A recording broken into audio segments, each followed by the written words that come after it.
Compañeros, bienvenido Ariel y bienvenidos a las autoridades de la universidad. Para la Escuela de Diseño de Productos realmente es un honor tener la presencia de este gran diseñador. Ariel Rojo es un diseñador nacido en México, fundador de Ariel Rojo Design, una firma especializada en el desarrollo de conceptos y productos en la Ciudad de México. Desde temprana edad participó en el negocio familiar, donde llegó a diseñar circuitos impresos para empresas como Pemex y la Bolsa Mexicana de Valores. Estudió arquitectura y diseño industrial en la UNAM. Sin embargo, una de sus cualidades más características es su gran curiosidad y habilidad autodidacta. En la búsqueda de combinar sus grandes pasiones, arte, arquitectura e ingeniería, encontró en el diseño una herramienta de acción y propuesta desde la cual abordar temas ecológicos, sociales y culturales. Su interés por el espacio urbano comenzó desde la universidad, siendo en 1988 integrante del equipo ganador del proyecto para la remodelación del Zócalo, una gran plaza ubicada en el centro de México. Sus proyectos han participado en importantes exposiciones en México y en el extranjero y han recibido premios nacionales e internacionales, desde Nueva York hasta las Olimpiadas del Diseño en el 2010 en Corea del Sur. Actualmente dirige su propio estudio en el que se desarrolla todo el tiempo proyectos mobiliario urbano y restaurantes o alertas sísmicas satelitales, y siempre con la visión de llevar al diseño a ser más que un fin en sí mismo. Ariel, tienes la palabra. Bienvenido. Verónica, muchas gracias. Hola a toda la audiencia. Pues antes que nada estoy bastante emocionado por poder compartir con ustedes. Creo que estamos viviendo una época en donde sin duda alguna se están cambiando las maneras de hacer las cosas, de comunicarse, de aprender y de evolucionar finalmente. Creo que esto nos está ayudando a evolucionar. Creo que hoy podemos platicar de muchas cosas. Hay un tema, sin embargo, todo está interconectado y ya llegaré a ese punto. Ahorita se los enseñaré. Y justo para interconectar, quisiera darles una breve semblanza de un poquito de dónde vengo, qué es lo que me ha hecho tanto persona como diseñador, porque no creo que estén separados. Y por otro lado, podríamos abordar el tema y lo que me interesaría mucho son las preguntas y respuestas, porque esta tecnología que estamos experimentando da para que exista esta comunicación bidireccional, una comunicación donde no solamente estoy yo hablando, sino que también podemos interactuar y nutrirnos. Bueno, voy a compartir pantalla. Aquí está.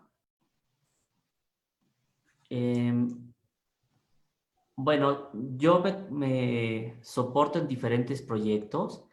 El primero es mi oficina de diseño, que se llama Ariel Rojo, donde hacemos todo el diseño, todo, digamos que el valor de un producto a través de su diseño. Pero cuando arrancamos nuestro negocio, la gente cuando le dábamos los planos, nos decía, pues, ¿y qué voy a hacer con este plano? Así que empecé a producir algunas de las cosas que diseñábamos.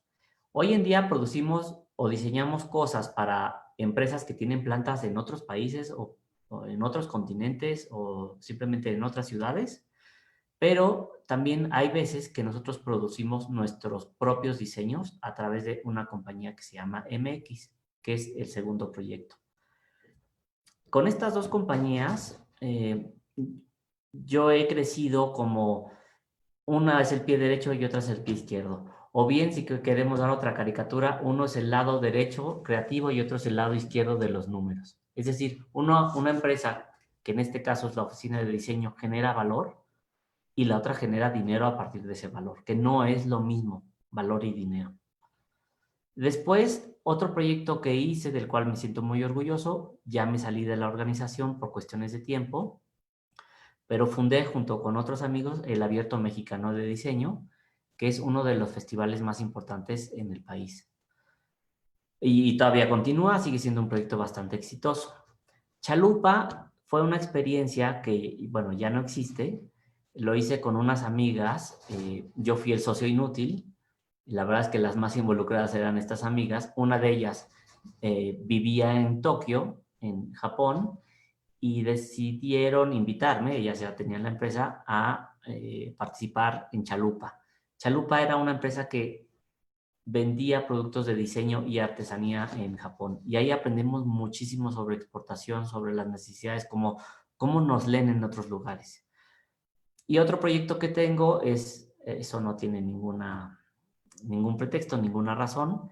Tengo una cervecería, se llama Cru Cru. Ya no estoy tan gordo porque el COVID me puso a dieta, pero soy amante de la cerveza. Y tenemos otros proyectos por ahí. También soy taquero y es de otros proyectos que han ido dándose conforme ha avanzado el trabajo de la oficina. En la oficina nos gusta decir que ya no es este momento en donde nos cuestionamos la forma o la función, que si bien fue un cuestionamiento de principios del siglo pasado muy válido, pues hoy observamos otra realidad por completo. Hoy ya no importa si la forma o la función como tal, porque en ese entonces se cuestionaban, pues mira, si tienes un tubo nada más hay tubo de 1 pulgada y 1,5, dime qué puedes hacer. O sea, era un cuestionamiento donde había muy pocos recursos o muy pocas opciones. Hoy hay mucho, pero más allá de si hay mucho o no hay, yo creo que ni las formas ni las funciones tienen sentido si el objeto no tiene un sentido, no tiene un porqué. Y me refiero a que sea para sonreír, que sea para aprender, que sea para disfrutar, que sea para vivir. ¿Cuál va a ser la trascendencia como tal?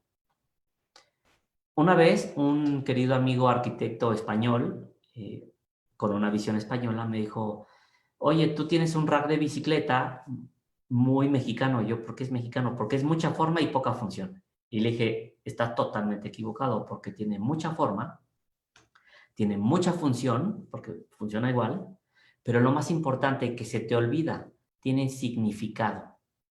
O sea, los aztecas no les importaba si era la pirámide, o sea, era la forma como tal de la pirámide, ¿no? O su función, era el significado. O sea, era el significado de la vida, era el significado de la luna, era el significado del sol. Se iba a conceptos muy grandes, muy universales. Y tal vez pensar en ese raciocinio chiquito de la forma y la función y pensar que eso es la una o la otra cosa, no nos hace ver que hay muchas otras cosas más, como el sentido de las cosas. Entonces nos gusta pensar que no se trata de forma o función. Por supuesto, nuestros diseños tienen formas y funciones, pero también tienen significados y sentidos. Por eso nos gusta decir que funcionan para sonreír, para vivir, para compartir, etc. Y nuestro trabajo, conforme ha pasado el tiempo, se ha diversificado en escala y en campos de acción. Cuando uno estudia diseño social, te dicen, tú vas a hacer objetos. Y si te interesa hacer una casa, dicen, no, no, no, no, no, eso ya es de arquitecto. Okay. Oye, ¿y si hago no, no, no, eso es de urbanista. Oye, ¿y si no, no, no, eso es de ingeniero? Y la verdad es que todo está interconectado, ¿no? Hay ingeniería que necesita de diseño y el diseño que necesita de música y la música que necesita de lo que ustedes quieran. Es decir, nosotros nada más fragmentamos las cosas en nuestra cabeza para entenderlas, pero todo es un todo. O sea, en mi mano hay física, hay química, hay geometría, hay todo.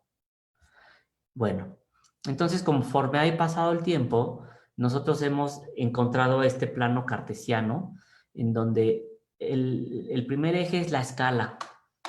Hacemos cosas desde los milímetros hasta los kilómetros, desde alarmas sísmicas satelitales hasta un malecón de 11 kilómetros de largo.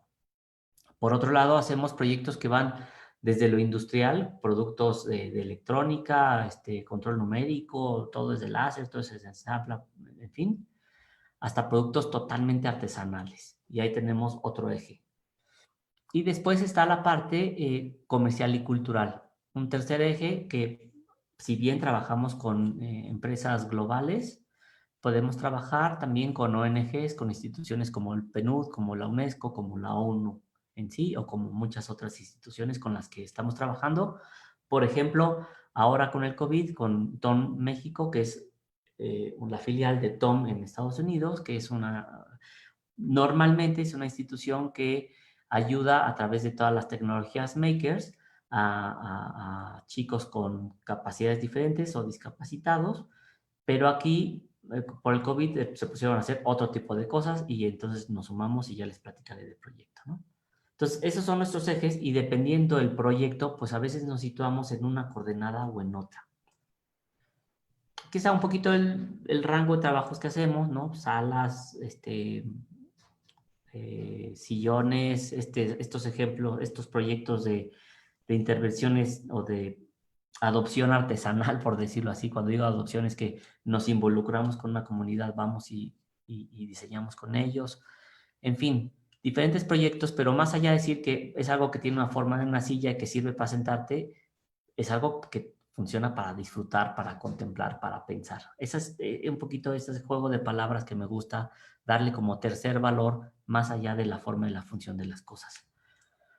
Ejemplo, una alarma sísmica satelital o estos proyectos de escala urbana como el malecón de Boca del Río, que hicimos en colaboración con las arquitectas de ese entonces del municipio, Miriam Jurado y Anaí Alba, grandes amigas, en donde pues lo que me encanta del espacio urbano es que además son espacios de convivencia, espacios donde pueden estar unas monjas y un patineto conviviendo perfectamente, y es lo que hace el espacio humano, urbano. El espacio urbano teje una sociedad.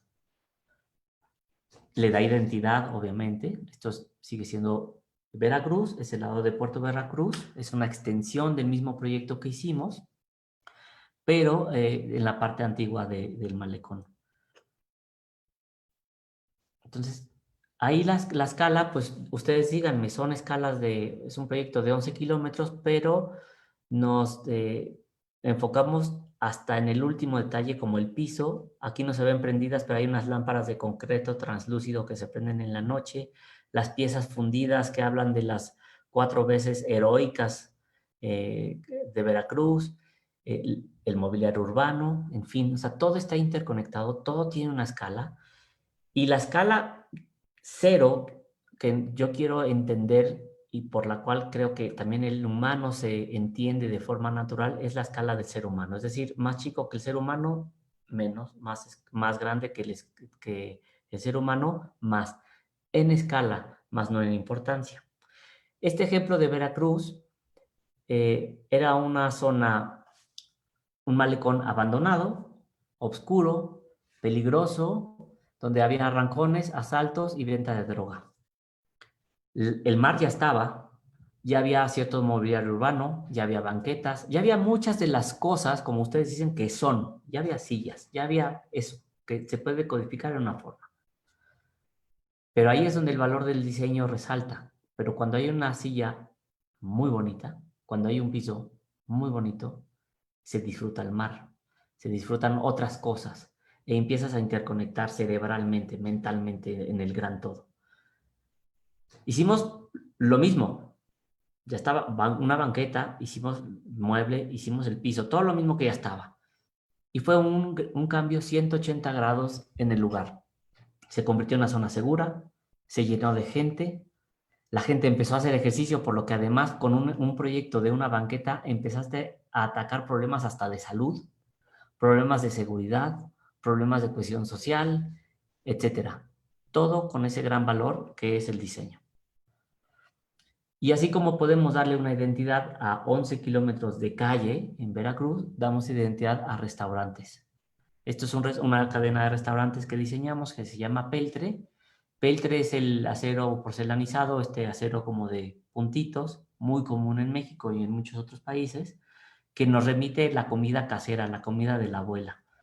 Y sobre esa premisa salió el concepto. Y todo, ya sea hasta la barra, los muros, los muebles son de peltre y el concreto del piso lo emulamos como si fuera peltre. En fin, hicimos toda una experiencia alrededor de ese lugar.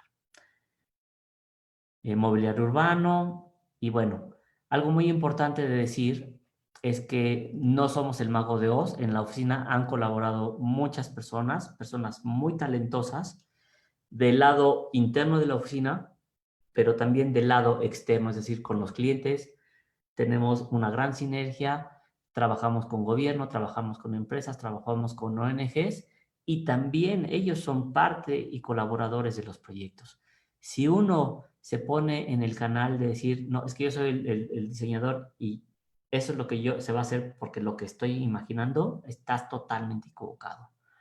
tienes que pensar que de un lado tienes colaboradores en tu oficina y del otro lado tienes colaboradores que son tus clientes, pero todos están por un fin común, por hacer un proyecto, y lo mejor posible.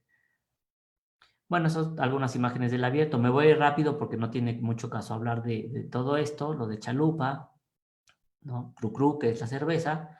Pero sí lo importante es que todo esto que hago, hay una simple y sencilla razón. Disfrutar. Disfrutar y ser feliz. Y estar con la gente que quieres. No tiene sentido alguno trabajar, enfocar tu vida, enfocar tu tiempo, si no estás disfrutando y si no estás sintiéndote realizado y completo. De eso se trata. Y creo que esta pandemia nos está dando esa gran lección. Ahora, muy rápidamente les voy a platicar por qué interconecto las cosas. Mi primer trabajo fue algo que yo llamo tecnológico y artesanal. ¿Por qué? Porque yo empecé a diseñar circuitos impresos. Ese era el negocio de mi abuelo, cosas como esto. De hecho, esto fue un invento que me trajo un físico matemático, un cliente nuestro. Yo tenía como 25 años más o menos cuando desarrollé este producto. Empecé a diseñar a los como 19, 20 de la electrónica en el negocio familiar y me pidieron que hiciera esto mucho más chico.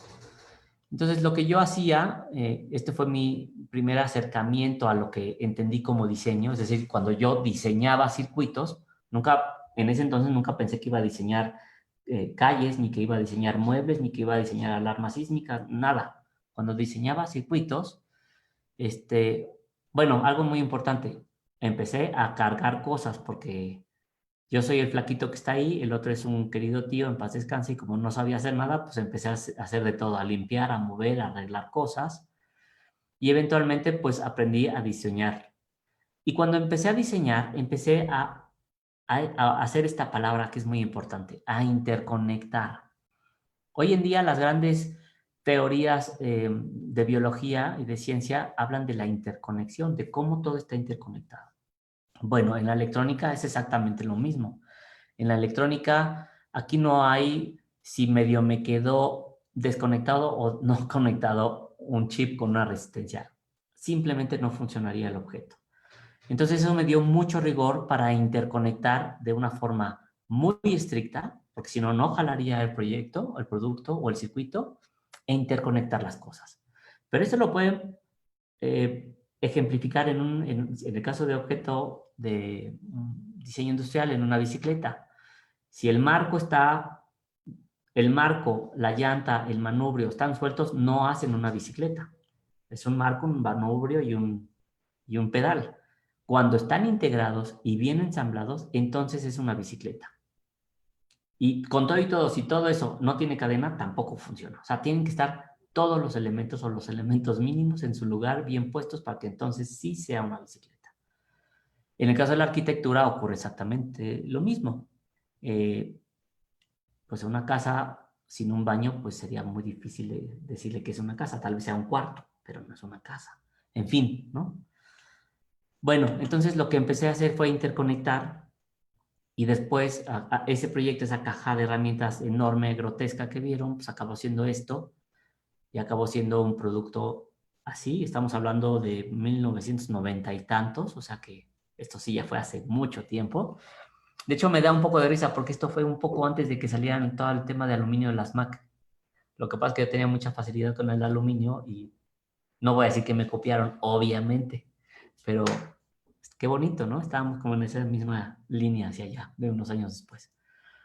Bueno, hubo alarmas sísmicas satelitales, campanas de extracción para compañías italianas. Uno cuando es estudiante y en esas épocas, estoy hablando de 1990, pues decíamos, wow, cuando sea grande me encantará diseñar para los italianos, ¿no? O ir para allá. Y pasa el tiempo y más bien ellos vienen para acá y te piden diseño. O sea, eso es lo que es importante. Tal vez ustedes ya viven en esa época de interconexión y globalizada, pero para entonces nosotros fue algo bastante sorprendente.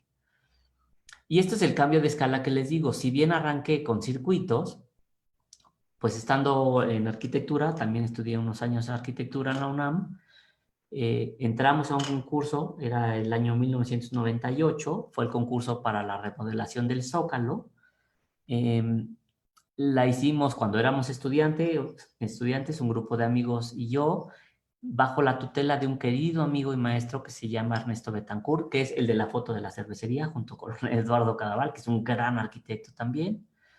Y bueno, cuando entramos a hacer este concurso y yo veo estas imágenes aéreas del Zócalo, que es la plaza más importante de nuestro país, yo empiezo a ver un poco esto, ¿no? Lo mismo.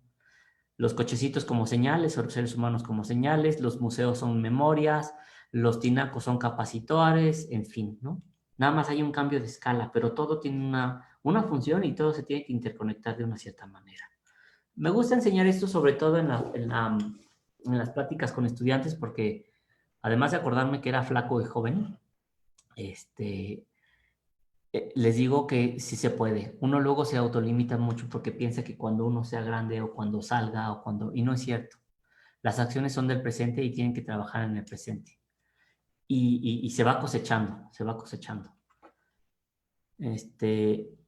Y también empecé a trabajar, estamos hablando de la escala, del orden, de aventarte a hacer las cosas, de los concursos, pero también de ser. Y cuando hablamos de ser, es quién demonios eres en cuanto a identidad. Y nuestros pueblos aparecen mucho, son brutalmente complejos por la fusión cultural que hay. En México, bueno, pues hay México, tú dime de dónde, del norte, ¿no? De Chihuahua, del sur, del este, del oeste, de Veracruz, de los mayas, de los zapotecos, de los mixtecos, ¿para dónde? Díganme, ¿no? De los del Nuevo León, que son más como tipo Texas, ¿hacia dónde nos vamos? O sea, es una diversidad brutal. Yo encontré esta frase de Octavio Paz, que es uno de nuestros premios Nobel de Literatura, y dice así: para ser verdaderamente modernos tenemos que reconciliarnos con nuestras tradiciones. En ese entonces, yo siendo muy joven, fui al Museo de Antropología e Historia y me puse a calcar textualmente las cerámicas que veía, les quitaba lo que entendía como gráfico, un gran error, pero ya llegaré a ese punto, y porque yo estaba interesado más en la forma, en las proporciones, en las soluciones, en este caso trípodes, y limpiaba todo, ¿no? Las soluciones conceptuales, de hecho, en México tenemos esta gran tradición de el Día de Muertos, y pasado, esto ya es mucho tiempo después, dando talleres de diseño con otra querida amiga, con Citlali Hernández, hicimos esta pieza que se llama Dulce Muerte, porque además en México somos el número 1 de obesidad infantil, entonces le pusimos Dulce Muerte, además siendo bastante sarcásticos sobre el asunto. Y la vio una compañía que es como el Starbucks mexicano y estuvo muchos años vendiéndose en aquella época de Día de Muertos, ¿no? Cuando les digo de usar la cultura como papel tapiz sin darnos cuenta, yo hice este florero que le llamé Grecas y pasó el tiempo, lo vendí muy bien, incluso hasta lo descontinué, estoy hablando de 2002. Yo creo que algunos de ustedes estaban haciendo por ahí. Y un amigo me dijo: oye, pues qué padre que se llama Grecas y de Mitla, porque pues, tú sabes que el calendario. Yo, pues, ¿cuál calendario? Sí, pues las grecas de la pirámide de Mitla son un calendario. Y entonces ahí yo me sentí la persona más imbécil del mundo porque estaba utilizando un bagaje astronómico, cultural, brutal que tenemos como papel tapiz, sin entenderlo. Y es decir, que faltaba profundizar en el tema. Y yo creo que incluso para hacer un papel tapiz se vale, pero hay que ser consciente de qué estamos utilizando. O sea, hay que ser conscientes, si fuéramos chefs, de nuestros ingredientes, de no solo saber si saben rico, saber si combinan químicamente con los demás y si no se vuelven tóxicos. O sea, necesitas una comprensión mayor de las cosas y de los ingredientes que estás utilizando en tus proyectos. Bueno, me puedo seguir más, puedo hablar de los mayas y de conocimiento astronómico y de los trabajos que hemos hecho con artesanos. Creo que ahorita no es el caso en esta plática, es solamente un poquito enseñarles hacia dónde vamos. Artesanos de todos los niveles, el más básico, el mediano, donde hacemos un diagrama eléctrico y hacemos lámparas con tinta de plata, o maestros artesanos, donde exponemos en Italia con otro tipo de razonamientos, con otro tipo de conceptualizaciones y donde acaban incluso en museos de arte y diseño en Nueva York sobre estas piezas, ¿no? Otro tipo de proyectos urbanos, gráficos, en fin. Me voy a tener aquí porque a pesar de ser una botella de tequila, aquí ya fue un poco más consciente ese trabajo de la identidad. Cuando me piden esta botella me dijeron: queremos que sea 100% mexicana, queremos que sea muy, muy premium el asunto. y queremos contar esta historia. Así que si ustedes ven, en el fondo se encuentra una pirámide, en el fondo del vidrio, que además era una forma natural de salida del molde, entonces nos quedó perfecto. Luego todo el cuerpo de la botella de cristal es una cruz, que es toda la parte colonial, y termina en la tapa, que es una X. Y el logo son como esta X, que es muy contemporánea de México, que también parecen estos cinturones de la Revolución, porque justo se lanzó en el centenario de la Revolución Mexicana, por eso en el 2010, por eso se llama década. Entonces ya es sí podemos diseñar con nuestra cultura, pero creo que de una manera un poquito más consciente. O al menos aquí fue un poquito más consciente y en la otra fue un poquito más accidental. Fue un éxito la otra, pero fue meramente accidente, fue suerte. También puedo hablar de diseño paramétrico, sé que hay muchos arquitectos por aquí, entonces cuando hay una interacción entre la arquitectura y el diseño, la artesanía, porque finalmente, a pesar de hacer todo un cálculo computacional para eso, para calcular la exposición solar, pues se acaban haciendo en piezas de cerámica, pulidas a mano, colocadas a mano. O también nos valemos de recursos como brazos robóticos de 6 ejes, donde utilizamos estas herramientas para lograr superficies perfectas.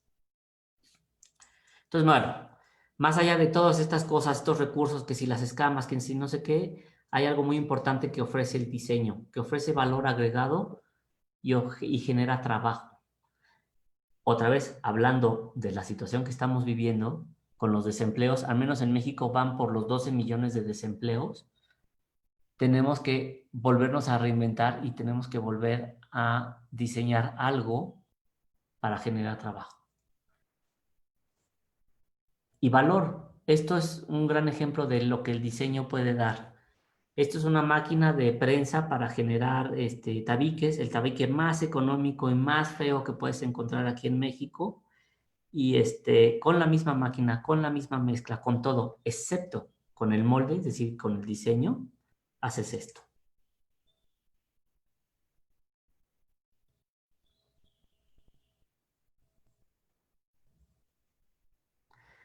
Es una fachada que usamos el mismo material del tabique más económico para hacer este edificio. Solamente con diseño, el mismo proceso. Ese es el gran valor y eso es lo que se veía en Veracruz también. Ya estaba el mar, pero es otra banqueta totalmente diferente. Y bueno, me sigo rápido, son trabajos con artesanos, pero tecnología para que cumplan con todas las especificaciones. Esto era para Starbucks. En fin, y aquí viene algo muy importante, lo que les platicaba de los significados. Significados del cerdo ahorrador, era esta pieza que fue muy famosa en la oficina del 2008. Ya cumplió más de 10 años este cerdito. Nos ha representado en muchas partes del mundo. El MoMA de Nueva York, la tienda lo puso en la vitrina en una época navideña. Eso fue como un gran honor para nosotros. Pero además de generar trabajo, generar valor, genera conciencia, genera este clic en la mente de los humanos del mañana, que ya desde muy niños les dicen cuiden la energía, reciclen materiales, tengamos esta línea de diseño, ¿no? Que, por ejemplo, estas son reciclaje de material, de aluminio, de acero, para hacer mobiliario urbano. Para hacer mobiliario urbano que además te cuenta una historia y te dice, hey, estás en la ciudad más plana del mundo, esto era un lago, la Ciudad de México, usa la bicicleta. Esto fue 10 años atrás, cuando nadie usaba bicicleta, y la gente empezó a adoptar esto desde políticos hasta aficionados a la bicicleta, y hoy en día la Ciudad de México tiene una red bastante importante.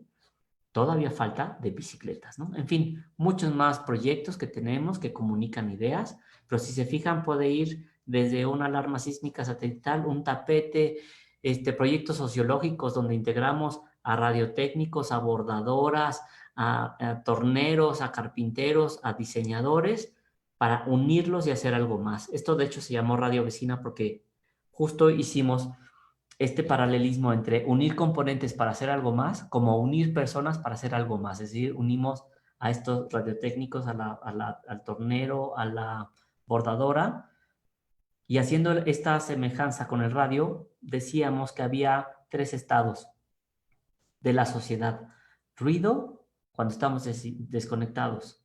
Sintonización, cuando nos empezamos a interconectar, cuando hablamos, cuando nos ponemos de acuerdo, cuando decimos, oigan, ¿qué queremos hacer de este país? ¿Qué queremos hacer en la casa?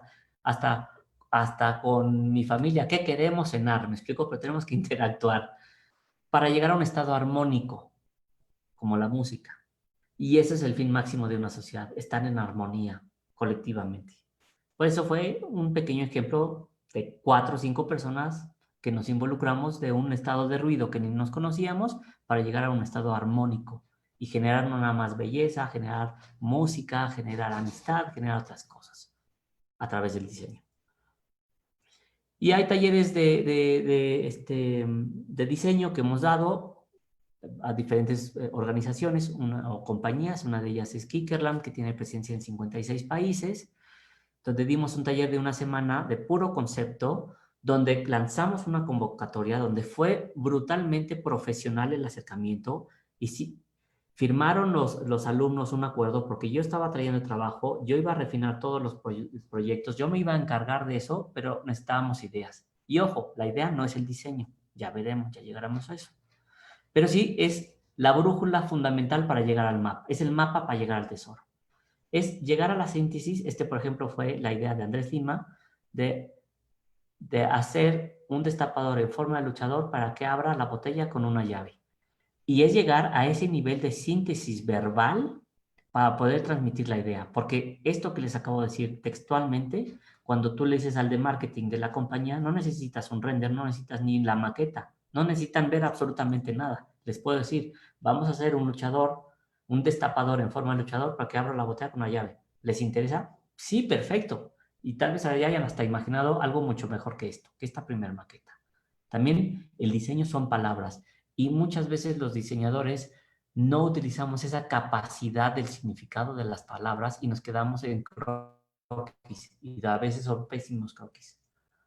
Lo mismo pasa con esto. Si yo hubiera llevado esto a un banco para que me dieran dinero para invertir al molde, me hubieran sacado dándome una patada en el culo. Pero ya después lo afinamos y quedó un objeto bastante bonito. Bueno, cuando vio todas estas ideas, el dueño de Kickerland, que se llama Jan, ahora un gran y querido amigo, quedó fascinado. Ahí está Andrés exponiendo el luchador, quedó fascinado, me dijo, hemos hecho talleres de diseño y en una semana nunca habíamos logrado lo que ustedes lograron. Y además, fue a nivel conceptual, esa maqueta fea de luchador que vieron, eso fue la de la semana. Después les dije a los chicos, oigan, esto es una gran oportunidad. Nuestro acuerdo fue hacer aunque sea un objeto para que se produzca. Uno de estos se puede producir, así que mejor vale la pena echarle ganas. Invirtieron otra semana más y estos fueron los 5 finalistas, entre comillas, porque todos se hicieron. Vean aquí las primeras maquetas de la semana 2 o renders, para que después ellos lo presentaran. Un taller de una escuelita, bueno, una escuelita es la universidad más importante de México, que es la UNAM, la Facultad de Diseño, la Facultad de Arquitectura en la Escuela de Diseño Industrial, pero esta empresa vio el potencial y dedicó el stand de aquel año de la feria más importante del mundo de este tipo de artículos, donde ellos capturan el 60% de sus ingresos, que estamos hablando de varios millones de dólares, lo dedicaron y apostaron a un taller de una escuela. Entonces vean, el ver y no ver el valor del diseño. Como una empresa exitosa que vive del diseño, dice, claro, voy a hacer esta apuesta. Lo presentaron y en realidad todos ganaron. Esos 5 finalistas, todos se pusieron, pero no solo quedó ahí. Ahí está maqueta 1, maqueta 2, maqueta 3. Hicimos como 10 maquetas en la oficina. Invitamos en ese entonces estudiante a que conociera el proceso de cómo era de la idea al diseño, cómo llegábamos y aterrizábamos la pieza para poder llegar a este tipo de resultados. Que entiendo que esta es una de las piezas más conocidas de nuestro trabajo por allá, por la escuela. Donde aquel cocodrilo de espuma que les digo que me habían sacado del banco, pues acaba siendo un objeto limpio y brutalmente hermoso. Bueno, hermoso desde el punto de vista. Y lo más importante, donde hay honestidad en todas partes. Se habla de los diseñadores, está su servidor, Ariel Rojo, Ariel Lima, o sea, siempre estamos mencionando la coautoría. No nos hace menos ser un músico con otro músico al lado. O sea, piensen eso. Es una tontería pensar que, que, que, que empiecen a tocar y de repente un músico patea al otro. Pues no, ¿no? Tenemos que aprender un poquito a convivir en ese sentido. Donde compartimos regalías, donde además esto fue un motivo de orgullo, son bestsellers a nivel mundial, en donde colaboramos, en donde creamos y donde además hicimos muy bonitas amistades. Y eso nos llevó a muchos otros países con esta compañía. El más exótico fue Corea, en donde yo pensé que íbamos a llegar a un país donde iba a llegar a haber una tecnología brutal, donde iban a estar tremendamente mucho más avanzados, donde todos estos pensamientos de, perdón la palabra, yo me incluyo del tercermundista, porque piensas que no, es que allá en Corea y no sé qué, va a haber robots. No, tienen la misma computadora, el mismo programa. De hecho, nuestras impresoras 3D eran mejores que las que tienen allá, los mismos cúteres, la misma plastilina. Lo único diferente eran los ojos. Era lo único diferente. Entonces, con esto digo que si nos pudimos poner de acuerdo con ellos, ¿por qué no nos podemos poner de acuerdo con sociedades como las nuestras, que son brutalmente complejas? Bueno, con esto les digo un poquito de dónde vengo, pero seguiremos dando más cosas, retroalimentación de todo lo que ahora estamos haciendo en el COVID, que tenemos todo este tema de las máscaras. Ahorita llegamos, no sé si, Verónica, ¿tienes alguna intervención? Yo feliz. No, pues llegamos al punto que todos estábamos esperando. Quiero darle la bienvenida a todas las personas que nos están viendo desde el live de Facebook. Quédense que esto recién empieza y igual a todos los que están participando desde Zoom, bienvenidos nuevamente y continúa, Ariel.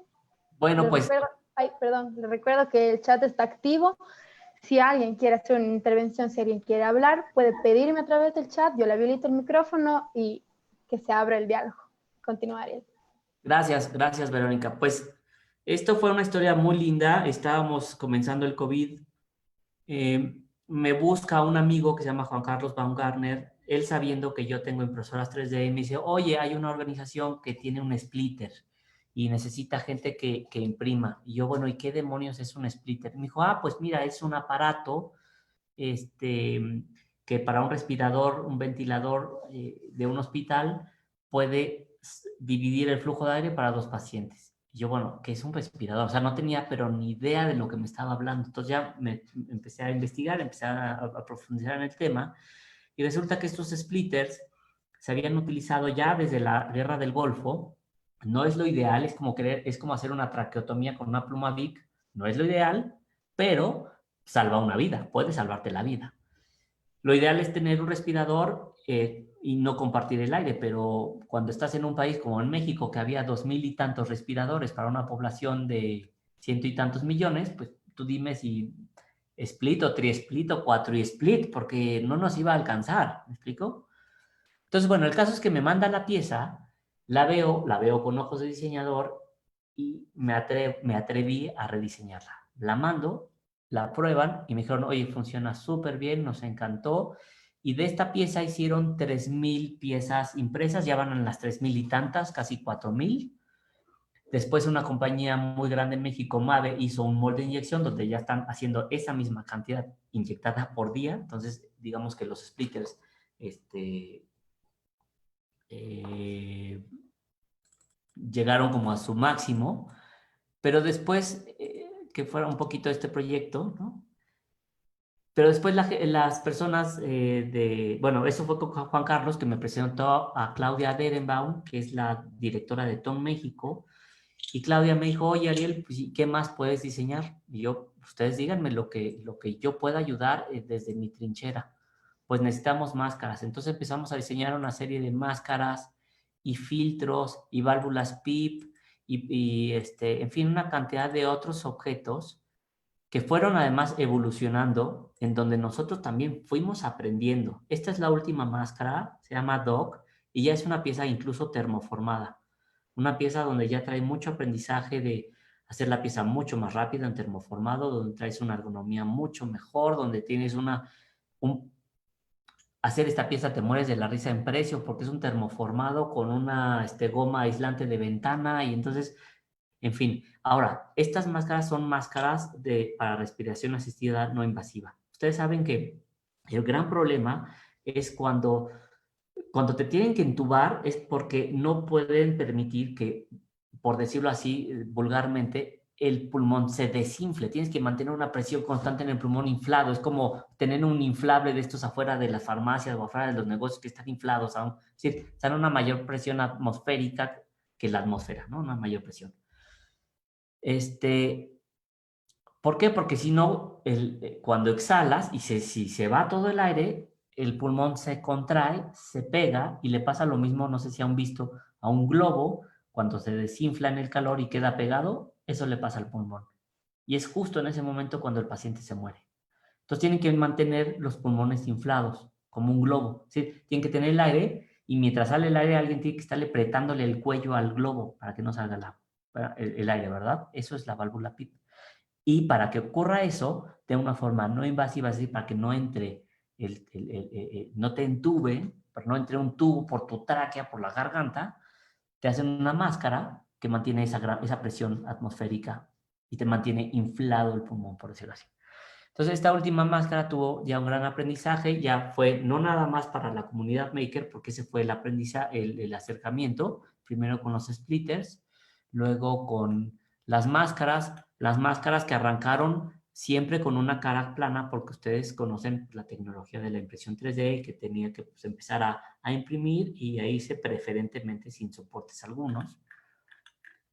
Los splitters, en fin, hubo mucho aprendizaje hasta llegar al día de hoy a la máscara doc.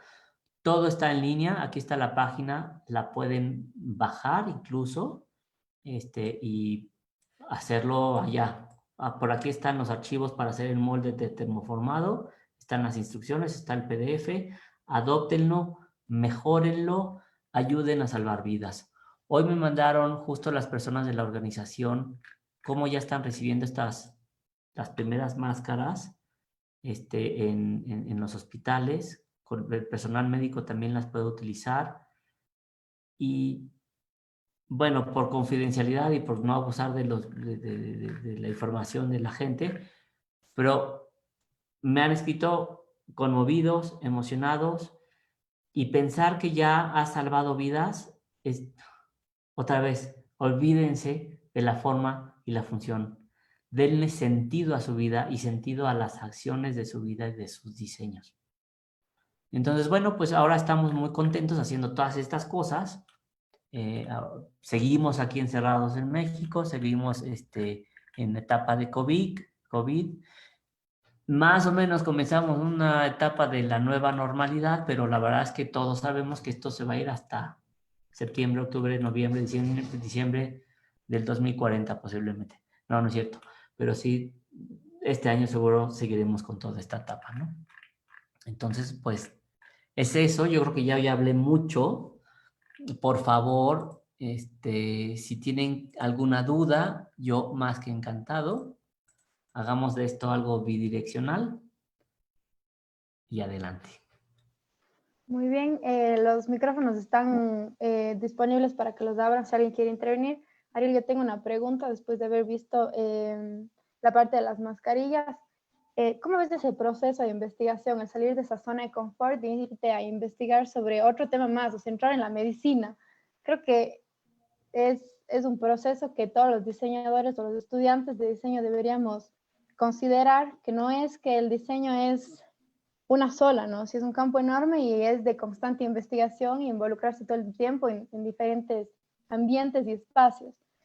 Sí quisiera que nos hables un poco de eso y ahora en esta época, pues se abre más, el campo se abre más y el campo de investigación se abre más. Entonces... A ver, fíjense, bueno, es una muy buena pregunta. Digamos que desde mi perspectiva y desde mi experiencia o vida, pues fue relativamente fácil porque ya les presenté a través de esta plática que si no hacemos alarmas sísmicas satelitales, hacemos sillas, si no hacemos sillas, hacemos malecones, etcétera. Y por supuesto, cada una de estas aventuras en las que nos hemos embarcado, pues requiere de una investigación diferente y de un acercamiento diferente. Sin embargo, todas requieren de investigación. Y estando aquí, en epidemia, en COVID, encerrados con mis impresoras 3D, pues todo fue investigar en Internet. Todo ahí está. O hablándole o hablándole a amigos. Michelle Rodkin, que es otro querido amigo y arquitecto, nos ayudó a vincular estas piezas con el Instituto de Nutrición de la Ciudad de México y de esta manera también recibíamos feedback por parte de los doctores de este hospital. Pero mucho, o sea, el 90% del desarrollo de estas piezas se hicieron in-house y en línea, es decir, y compartiendo a través de las redes. Entonces, hoy en día ustedes tienen una gran capacidad de autoaprendizaje, ¿no? De investigar y de inventar, además.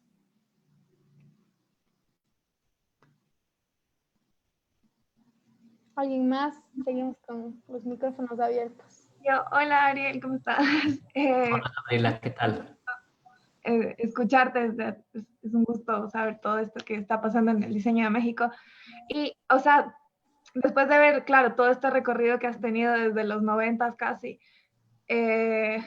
o sea, lo que yo puedo entender y lo que conozco es que en México hay un entendimiento del diseño bastante claro, o sea, No, lo, no. bueno, al menos parecería, a diferencia de lo que tal vez yo creería que vivimos en Ecuador. Entonces, por ejemplo, a ti en esta emergencia te han buscado. En cambio, hasta donde yo sé, acá en Ecuador los diseñadores hemos propuesto, pero no nos han buscado como solucionadores de problemas. Y en cambio, por tu lado, ya saben que el diseño logra solucionar este tipo de cosas. ¿Cómo llegaron a este punto? Bueno, no. De hecho, todo es exactamente lo mismo. A mí me buscaron, pero para mi amigo, para imprimir una pieza. Yo fui el que dijo, oigan, ¿por qué no la mejoramos? Y ¿por qué no? Mejor hacemos otras cosas. ¿Me explicó? O sea, sí está en el diseñador ser el que propone. Porque el diseñador tiene una gran cualidad. Nosotros diseñamos futuros. Tú lo que vas a diseñar no existe. Tú vas a diseñar algo que va a existir y se va a usar y va a cambiar la manera de vivir en ese pequeño contorno alrededor del objeto de esa persona. Es decir, todo tu contexto que está alrededor estuvo pensado. La mesa en donde estás recargando el codo, tus lentes, la silla, todo tu espacio, la arquitectura en donde tú estás, tu ropa, incluso el lenguaje se pensó. El diseño fosiliza eso, pero en realidad todo es pensamiento. Y nosotros tenemos, esa es nuestra gran herramienta. No es el dibujo, no es la animación 3D, no es el render, ¿no? Es el pensamiento. Y con eso te voy a decir que a mí me encanta la computadora, me encanta el 3D, me encanta, o sea, sí, claro, pero esa es la herramienta. Esa es la manera en que describo las partituras, pero no cómo imagino la música, ¿no? Ese es el pensamiento. Ese es nuestro gran motor, es el pensamiento. Y será a través de nuestro pensamiento donde tenemos que entonces proponer, ¿no? Mi papá siempre me decía, no es lo mismo pedir que proponer. Tiene toda la razón. Sí, pero bueno, igual es increíble lo que el diseño ha podido llegar a significar en México, sobre todo a demostrar la cultura, lo que son, a sacar México de México y al entendimiento que ha llegado a tener el extranjero de lo que yo, que nunca he ido a México, me podría esperar el día que vaya. Ya. Bueno, pero mira, lo que dices sobre el entendimiento de México, aquí también falta muchísimo. Me acuerdo que cuando por primera vez abrí una cuenta de banco, te pedían, ¿qué profesión tiene usted? ¿No? Bueno, no es la primera vez, pero una vez que fui, ¿es agrónomo? ¿Ingeniero? Y yo, no, soy diseñador. Pues no, no está, o sea, eran carreras que ni siquiera estaban en la fórmula de cuando querías ir al banco. O sea, eran para la sociedad, fíjate qué absurdo, irrelevantes, cuando todo está diseñado. Y cuando una ciudad con diseño es una ciudad, y cuando una ciudad sin diseño es es una ciudad, muy más o menos, ¿me explico? Es ese gran valor que no han entendido. Yo creo que es un tema de entendimiento de los políticos. Yo siempre he dicho que el diseño no se debería dar en las universidades, honestamente. Se debería de dar en la primaria, porque si un político tuviera conciencia de diseño, o un abogado tuviera conciencia de diseño, o un administrador tuviera conciencia de diseño, otro rollo sería. Y claro, Habría diseño ya especializado a nivel de universidad, por supuesto. Pero los fundamentos básicos del diseño tendrían que estar en la estructura básica de un ser humano. Porque si hubiera incluso ese atendimiento, todas las periferias horribles de las ciudades, donde no solamente hay pobreza, hay miseria, es porque hay una miseria también en la estructura mental del orden. Porque hay pueblos antiguos mexicanos que había menos capital, menos dinero, menos no sé qué, menos recursos, que son bellos. Porque había una mayor riqueza en la mente. Había una mayor comprensión del diseño. Muy bien, tenemos una pregunta en el chat. Hola Ariel, un gran referente en el diseño mexicano. Mi pregunta es referente a cómo empieza a diseñar. Muchos autores dicen que buscan inspiración. ¿Tu trabajo es más de inspiración o es más una investigación real, casi científica, para poder proponer un diseño funcional y formalmente correcto? No hay reglas. Yo creo que eso a veces también tiende a ser como muy cuadradito, ¿no? Si planteamos que el diseño, una de las grandes cualidades o poderes, mejor dicho, del diseño es la diversidad, es decir, que a través del diseño tú puedes crear, ¡pum!, un abanico de no sé cuántos colores, gamas, rayos, frecuencias, etcétera. ¿Por qué debe haber una sola fórmula para crear eso? Yo creo que no. Sí, me ha inspirado. El cerdo ahorrador justo se me ocurrió en el baño, en el momento eureka, viendo una revista. En una página había una alcancía de un cerdito y después, páginas después, vi un foco ahorrador y dije, claro, esto es, y lo sumé y no me costó absolutamente nada y me gustó la idea. Hasta me reí mientras hacía del baño y lo fui y lo hice. Y fue una de las piezas más reconocidas de la oficina. Y luego estamos haciendo estas máscaras que estoy investigando mucho.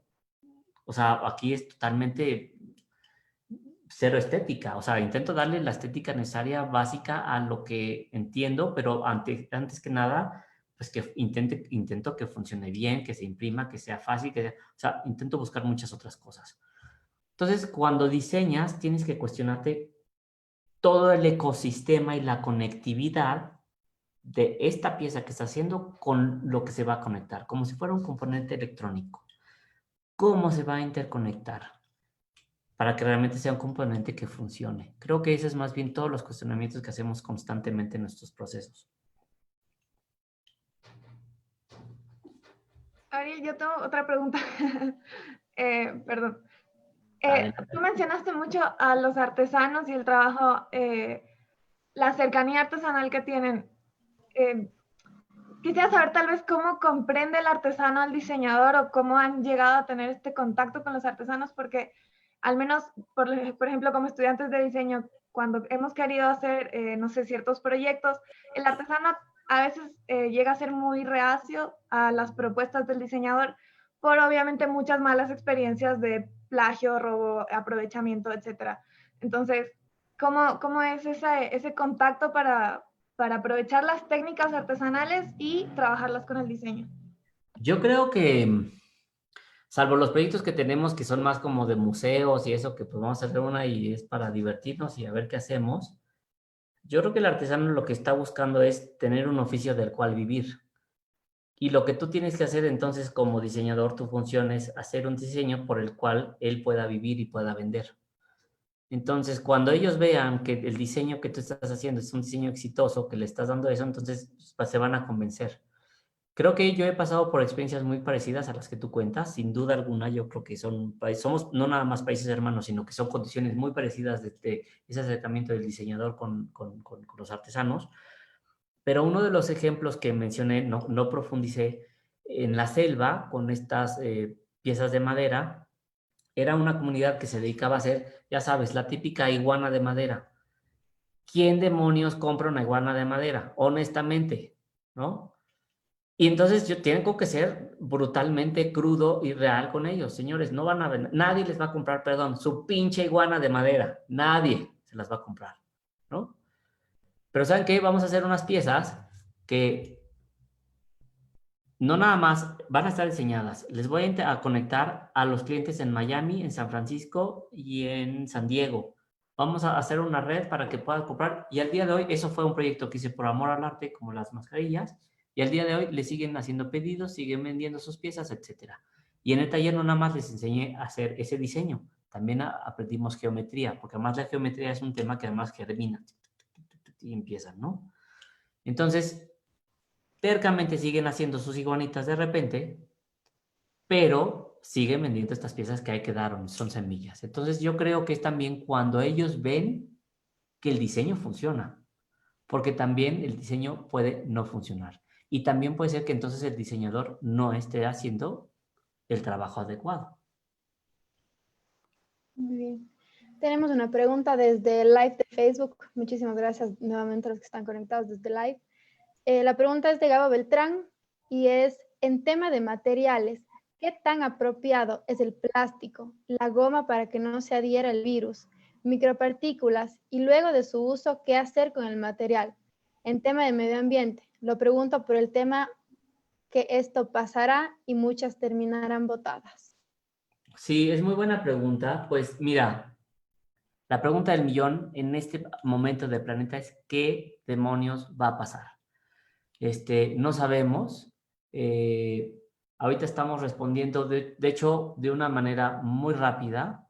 Sí, son materiales que, esto es PET, finalmente es plástico, muy reciclable, esto se puede separar eventualmente, la cinta, o sea, es como, es esta pieza, se puede separar y las tendrían que sanitizar, tendrían idealmente, sí, que pasar por un proceso para separarse y para poderse reciclar. ¿Por qué? Porque no son materiales compuestos, se pueden separar perfectamente. En ese sentido, cumple, sin embargo, para ser honesto, se excede por completo de nuestra ahorita capacidad como diseñador. Sí tendría que haber la responsabilidad de quienes les llegan estos de tener al menos, porque son desechos además con un problema bioquímico. Entonces se tienen que esterilizar, se tienen que sanitizar y tendrían que ya pasar por procesos mucho más complejos que incluso yo como diseñador podría determinar. Pero de que se puede hacer, se puede hacer. Si es lo ideal, si lo van a hacer, voy a ser honesto, no estoy seguro. No estoy seguro que lo puedan hacer.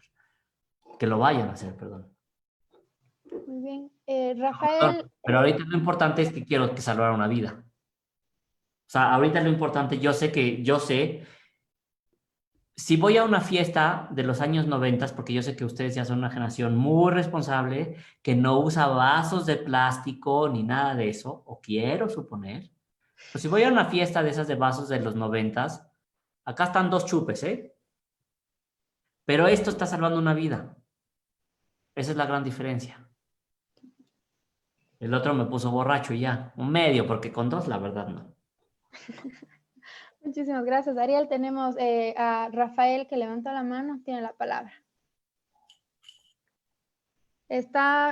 No se le escucha bien, está apagado. Rafa, no se escucha nada. ¿Ahí me escucha? Ahí sí. Ahí sí. Hola, Rafael, ¿qué tal? Problema con el micrófono, entonces solo subo el volumen.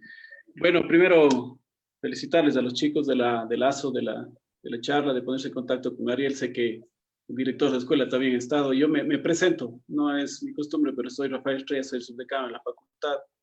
Y quería ponerle unos antecedentes a Ariel, que seguramente no sabe que el diseño de nuestra facultad está bastante unido al diseño mexicano, porque nosotros en realidad comenzamos con el trabajo con los artesanos, esa era la misión del diseñador, y abrimos con una primera carrera que sobre todo tenía mucho énfasis en el tema de los diseños de objetos, y en realidad vinieron profesores que yo estoy seguro que eran de la UNAM, que no sé si tú los conocerías, se llamaba Alfonso Soto Soria y Omar Arroyo, los dos eran mexicanos y vinieron acá, y asimismo hubo, creo que de Cuenca fueron 6 arquitectos de la Escuela de la Facultad de Arquitectura de la Universidad Estatal a estudiar las primeras maestrías que hacía la UNAM en diseño también. Entonces estamos realmente muy vinculados, y agradeciéndote también toda tu experiencia para contarnos de todo tu trabajo.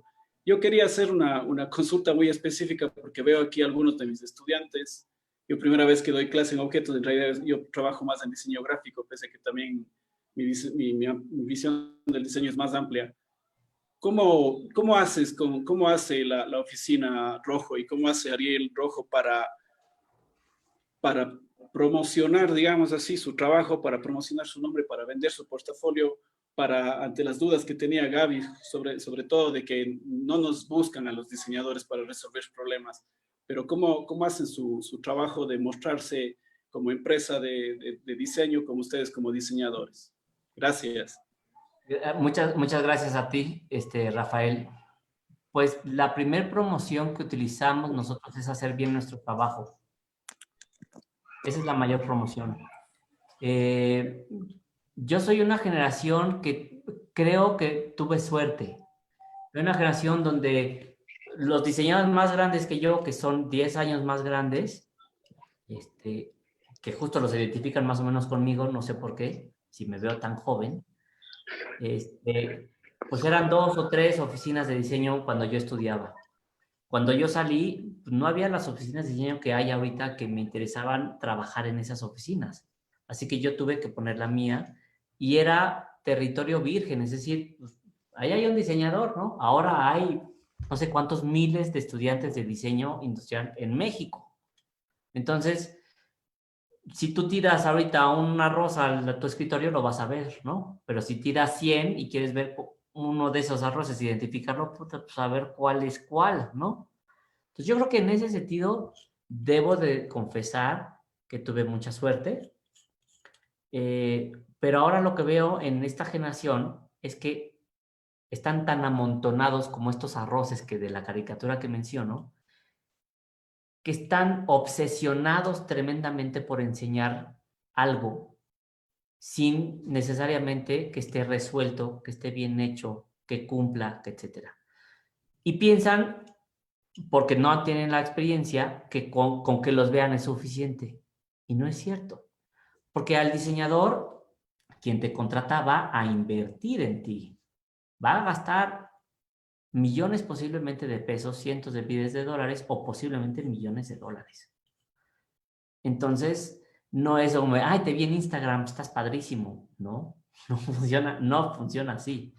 Funciona haciendo bien el trabajo.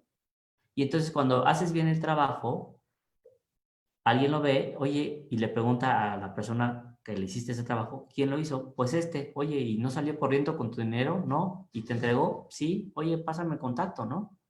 Honestamente, al día de hoy, yo creo que esto funciona. Hay otro 10% que es, te vi en la revista, me gustó. Sí hay un 10%, pero el 90% de nuestro trabajo viene de que hicimos un buen trabajo. Y eso me parece muy importante mencionarlo a las generaciones nuevas, porque piensan que por tener esta visibilidad, porque además es una visibilidad horrible, porque es una velocidad, te ven mientras están cagando, o sea, mientras la gente está en el baño, te ven, un minuto, ni un minuto, 5 segundos, bien tu trabajo, le dan el swap y ya, ahí acabó. Cuando yo era un poco más joven, pues te veían en la página y te leían. O sea, era otra velocidad de la información. Por eso, insisto, también creo que nos ayudó mucho eso. Y también me ayudó mucho empezar a trabajar muy joven. Yo empecé a trabajar a los 14 años. Entonces, este efecto dominó de haces un trabajo a una persona, le quedas bien, te recomienda con 2, le quedas bien, te recomiendan con 4, te vas haciendo de una cartera de clientes y de amigos impresionantes. Y ojo, le quedas mal a uno y también empieza también a ser negativo el proceso. Entonces es eso, es hacer bien su trabajo. Sí hay que enseñarlo. Señores, tienen sus redes, está bien, pero no, de hecho yo no tengo nada personal en mis redes, tengo las de trabajo, lo pongo que es lo que estamos haciendo, porque efectivamente, oigan, miren lo que estamos haciendo, ¿qué les interesa? Está perfecto, o sea, se vale, pero no se obsesionen con querer enseñar el trabajo. Eso debe ser un resultado de su trabajo, que la gente lo quiera ver. No trabajen para que los vean, trabajen para algo más.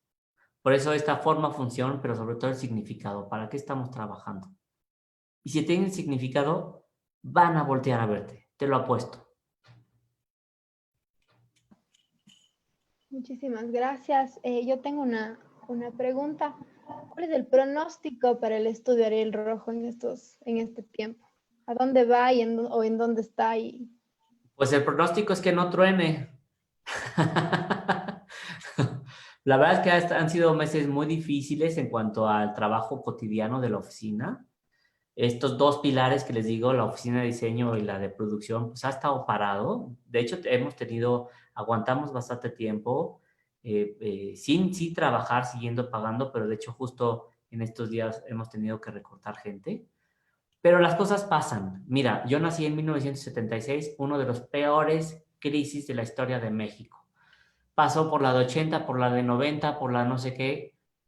Yo sé que salimos de las crisis, así es esto. Entonces, cuando hablamos de futuro, pues, ¿qué es?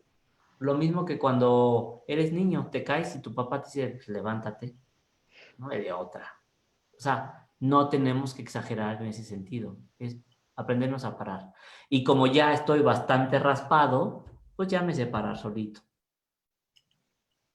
Muchísimas gracias. No sé si alguien más quiere interferir, puede abrir su micrófono, interferir, o podemos empezar a cerrar ya. Danilo, por favor. Un poco de ruido. Hola Ariel, ¿qué tal? Buenas noches. Hola, Danilo. Danilo Sarabia, soy el coordinador justamente de la Escuela de Diseño de Productos. Y te quería hacer una pregunta que es algo que me ronda la cabeza, digamos así. ¿Cómo le ves vos de aquí a un par de años, 3 años quizás, después de que esta pandemia comience a bajar? ¿Crees acaso que el diseño de productos en sí o el diseño en general va a tener un vuelco o nuevos trabajos para hacer o nuevas áreas de trabajo? O sea, si bien ahora para el diseño de productos aparece esta situación como la que muestras, cosas emergentes de mascarillas y cosas por el estilo, también comienza ya a aparecer nuevas necesidades, ¿no? Entre la seguridad, entre el diario vivir y el nuevo comportamiento social y demás.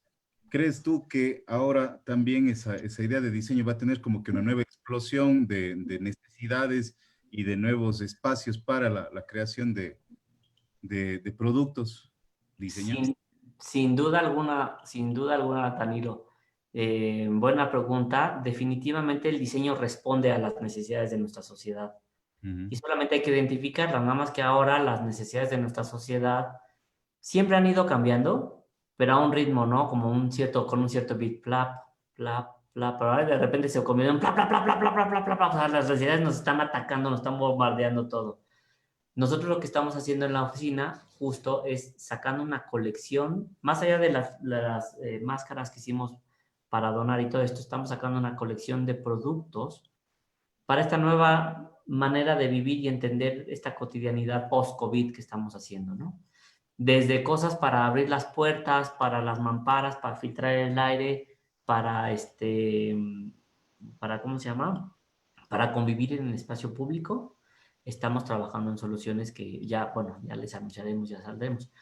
Y sí, y es lo que estamos de hecho haciendo en la oficina, no haber un trabajo ahorita de afuera, lo que estamos haciendo es empezando a generar para el futuro.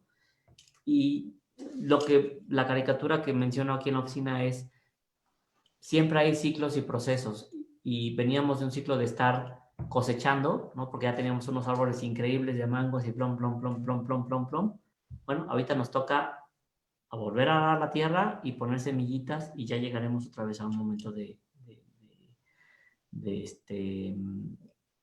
cosecha.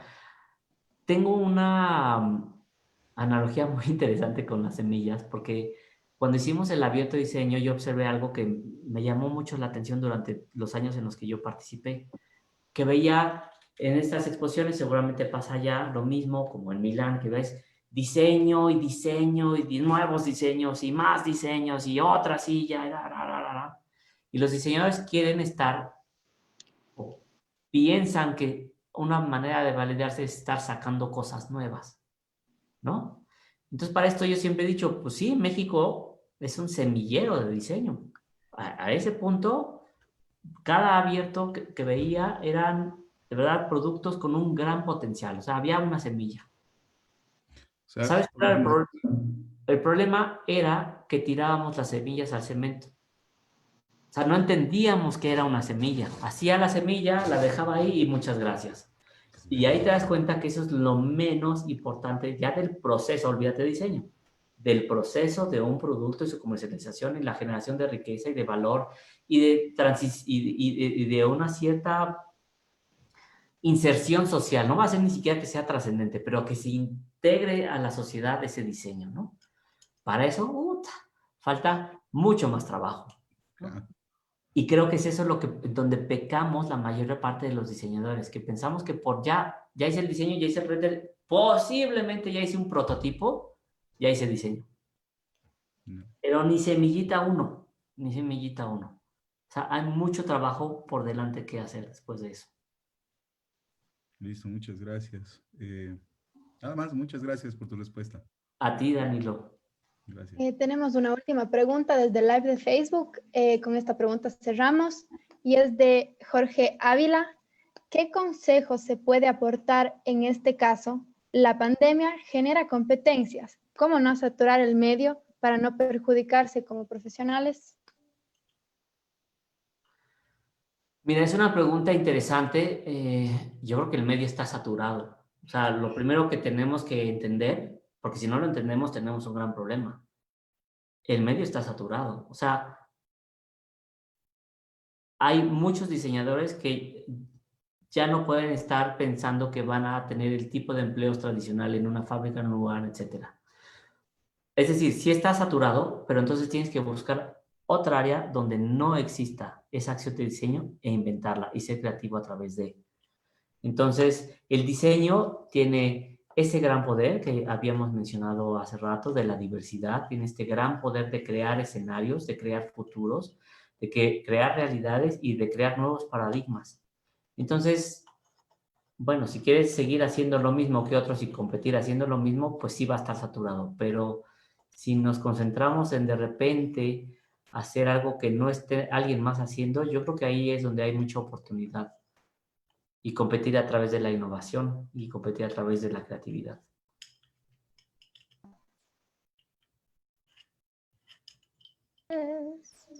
Pues bueno, muchísimas gracias. Muchísimas gracias, Ariel. Muchísimas gracias a todos los que participaron a través de Zoom, a través del live de Facebook. Ha sido realmente, como dije al inicio, un placer tenerte aquí, tener un tremendo referente. Y pues yo siempre me gusta quedarme con una frase, una compresión de todo lo que pasó. Y es que para el diseñador nunca se acaba la investigación y mientras sigan surgiendo necesidades, pues seguimos teniendo trabajo que hacer para la gente. Y pues como tu reflejo es crear diseño divertido y que se genere este ambiente, pues cierro con eso. Quiero felicitarles a todos los que participaron y pues si es que en algún momento quieren repetirse esto, se va a cargar en YouTube con el nombre de la charla, entonces pueden repetirse si quieren. ¿Algo más que quieras decir, Ariel? Pues solamente agradecerles por el tiempo, por la invitación y pues muchas gracias, de verdad. Disfruté mucho este ratito con ustedes. Muchas gracias.